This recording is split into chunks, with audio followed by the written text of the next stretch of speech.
બનાસકાંઠા બેઠક પર ભાજપ અને કોંગ્રેસના ઉમેદવારોએ જોરશોરથી પ્રચાર શરૂ કરી દીધો છે। ડીસાના ઢેઢાલ ગામે યોજાયેલી કોંગ્રેસની જાહેર સભામાં ગિનીબેન ઠાકોરે બનાસ ડેરીના ચેરમેન શંકર ચૌધરીને નિશાને લીધા હતા।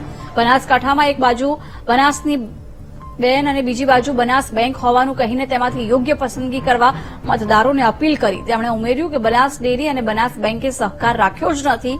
રાજકીય મેળાવડા કરવા બનાસ ડેરી અને બનાસ બેંકનો ઉપયોગ થઈ રહ્યો છે। બનાસ ડેરી પર ભાજપના ઝંડા બાંધવાના બાકી રહ્યા છે। હવે તમે એવું નક્કી કરો કે ભાજપના પરિવારનું દૂધ લેવાનું અને બાકીના પરિવારોનું દૂધ નહીં લેવાનું।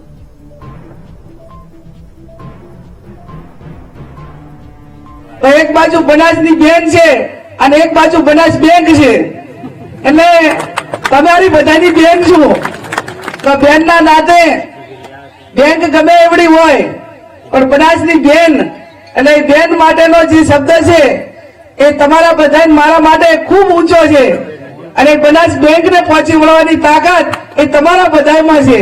10-15 વર્ષથી તો બનાસ બેંક હોય કે બનાસ ડેરી હોય એને સહકાર રાખ્યું જ નથી। માત્ર એમના રાજકીય મેળાવડા કરવા માત્ર એક ભાજપના ઝંડા બાંધવાના બાકી રાખ્યા છે।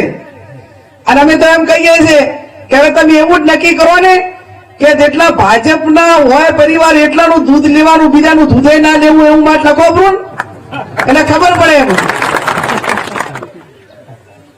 ત્યારે આપણા બધા જે માળખા બનાવ્યા એ અનેક સહકારી આગેવાનો અને જિલ્લાની પ્રજાએ પરસેવો પાડી અને આ સંસ્થાઓ ઉભી કરી છે। વહીવટદારો બદલાતા રહે પણ જે મિલકતો એ પશુપાલકોના પરસેવે, ખેડૂતોના પરસેવે ઉભી કરી છે, એમાં સંપૂર્ણ અધિકાર એ ખેડૂતોનો અને પશુપાલકોનો છે।